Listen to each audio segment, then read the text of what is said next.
I'm Tammy Smith, and today I'm bringing you day 6 for our church-wide Advent devotional series. Are you ever afraid to hope?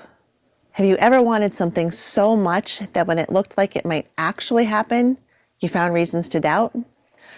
Zechariah and Elizabeth waited a long time, hoping and praying to have children. But as the years passed and they grew old, it seemed not to be. Yet the day Zechariah entered God's sanctuary to offer incense as part of his priestly duties, the angel Gabriel appeared to him, saying Zechariah's future son would be great in the eyes of the Lord. His son would be John the Baptist, the forerunner of Christ. This is where Zechariah gets in trouble. He asks how he would know for sure all this was true. It's not hard to picture Gabriel crooking an eyebrow saying, "And now you will be silent and not able to speak until the day this happens, because you did not believe my words, which will come true at the appointed time."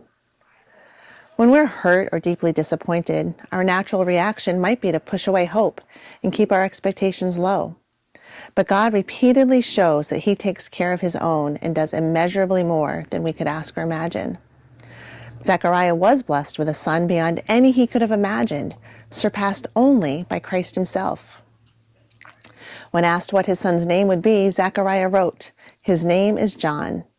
And with his renewed certainty and faith, his voice returned.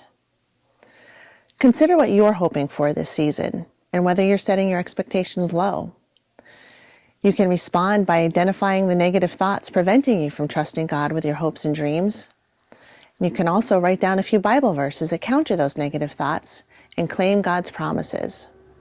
A scripture to reflect upon is Luke 1:18. "How can I know this?" Zechariah asked the angel, "for I am an old man, and my wife is well along in years."